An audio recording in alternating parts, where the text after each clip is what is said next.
Hello friends, कसे आहात तुम्ही? मला कमेंटमध्ये नक्की कळवा. त्याचबरोबर तुम्हाला माझ्या व्हिडिओज कशा वाटतात ते देखील कळवा. काल आपण बघितलं होतं की जिजाऊ मातांनी शिवाजी महाराजांना कसं घडवलं आणि ही त्यांची इच्छा होती, त्यांची प्रबळ इच्छा होती. बरोबर आहे, म्हणून त्यांनी शिवाजी महाराजांना घडवलं. त्या एक सर्वसामान्य स्त्री होत्या. तरी देखील त्यांचं आजही शिवाजी महाराजांसोबत जिजाऊ मातांचं नाव घेतल्याच जातं. का? कारण की त्यांचं कर्तृत्व असामान्य होतं. आपण कायम म्हणतो, की आम्हाला रिस्पेक्ट मिळाला पाहिजे, एक लेडीजला रिस्पेक्ट मिळाला पाहिजे, समाजामध्ये, घरामध्ये, प्रत्येक ठिकाणी तिला एक रिस्पेक्ट दिला पाहिजे. पण तुम्ही मला सांगा, रिस्पेक्ट असा फुकट मिळतो का हो? जेव्हा आपण काही करून दाखवू, जेव्हा आपलं कर्तृत्व ग्रेट असेल ना, तेव्हा आपल्याला रिस्पेक्ट मिळणार आहे.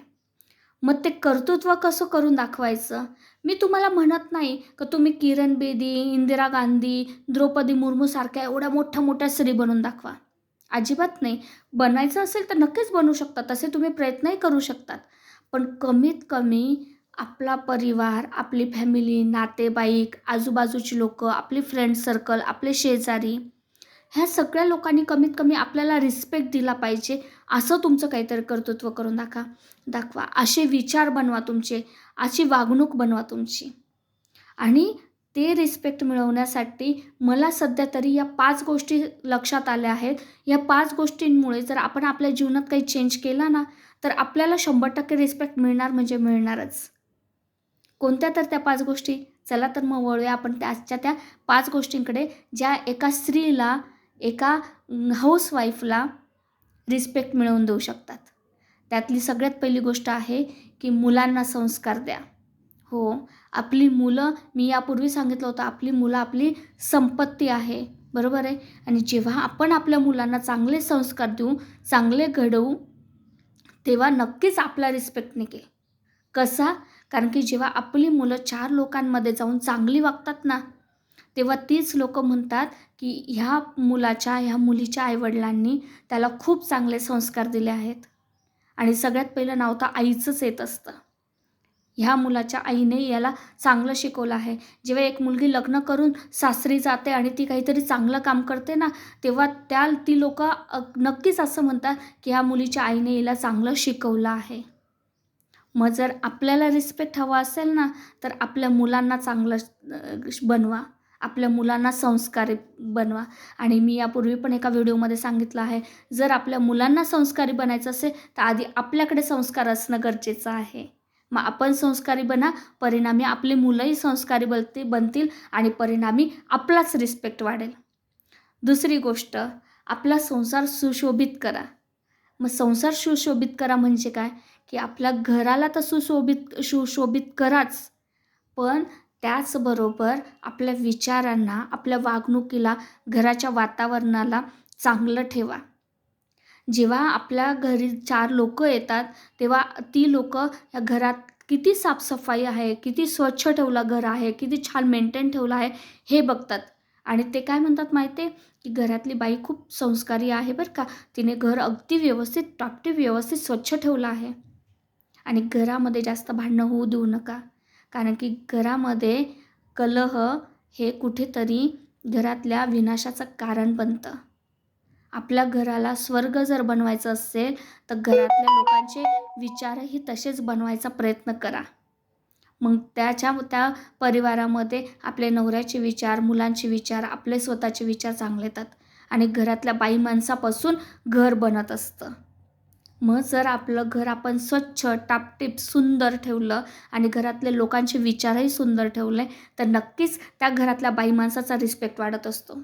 आपण म्हणतो घरामध्ये लक्ष्मी येते पण टिकत नाही. का?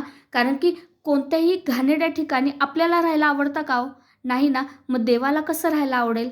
मग जर आपल्या घरामध्ये स्वच्छता आणि टापटीपपणा असेल, तरच आपल्या घरात लक्ष्मी टिकेल. आणि जेव्हा लक्ष्मी टिकेल, तेव्हा त्या घरातल्या लक्ष्मीचंच नाव निघेल. आणि लक्ष्मी म्हणजे कोण? आपण, त्या घरातली स्त्री. मग जर आपला रिस्पेक्ट वाढवायचा असेल, तर आपल्या घराला सुंदर, सुशोभित आणि स्वच्छ ठेवण्याचा प्रयत्न करा. तिसरी गोष्ट म्हणजे की काम करा. मग तुम्ही म्हणाल, काम तर करतोच आम्ही घरामध्ये. नाही, घरामध्ये तर प्रत्येकजण काम करतो हो.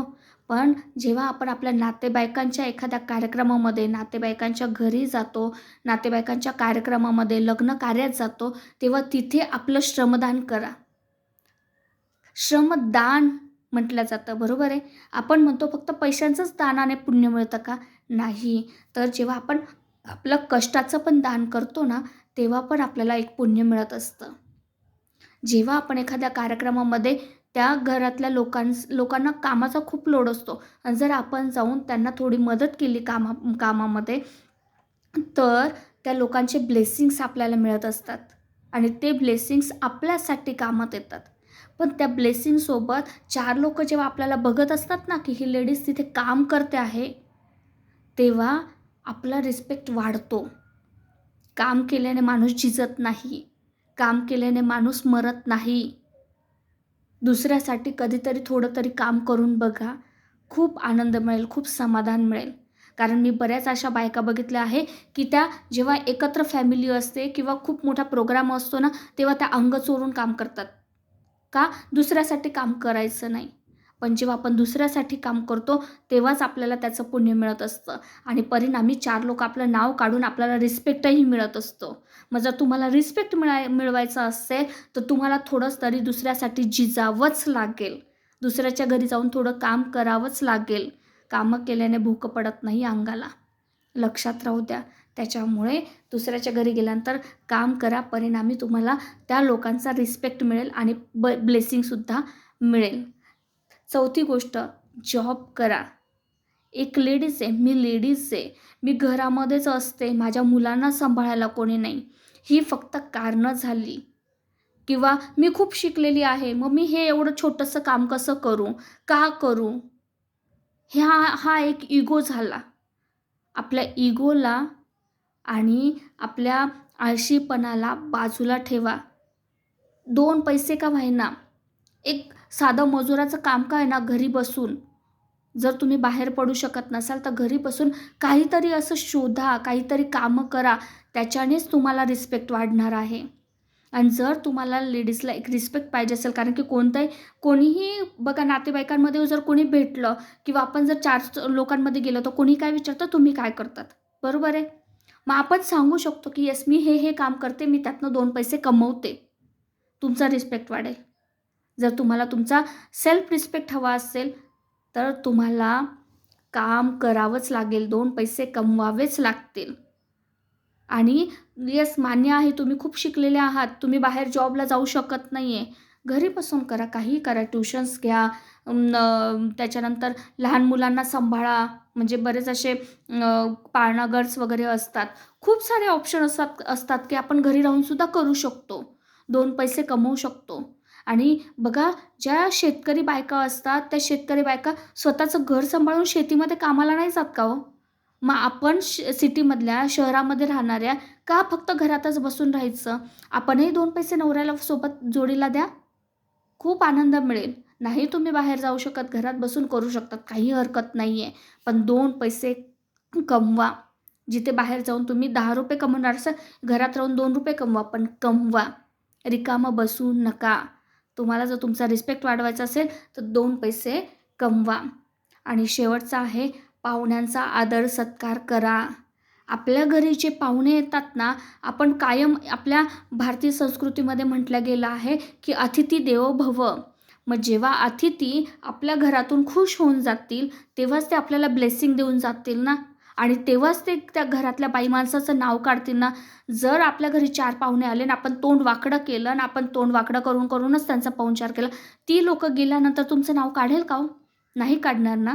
मग जर तुम्हाला असं वाटत असेल, की तुमचा संसार सुखाचा व्हावा, तर त्यासाठी तुमच्या घरी आलेल्या पाहुण्यांचा आदर सत्कार करा. त्यांना चांगल्या गोष्टी खाऊ-पिऊ घाला. त्यांना जाताना काहीतरी गिफ्ट्स द्या. त्याच्याने तुम्हाला ते ब्लेसिंग्सही मिळतील आणि तुमचा रिस्पेक्टही वाढेल. आणि जर तुम्हाला माझ्या ह्या सगळ्या गोष्टी पटत असेल, तर प्लीज माझ्या व्हिडिओला लाईक करा, सबस्क्राईब करा आणि जास्तीत जास्त लोकांना शेअर करा. Thank you so much.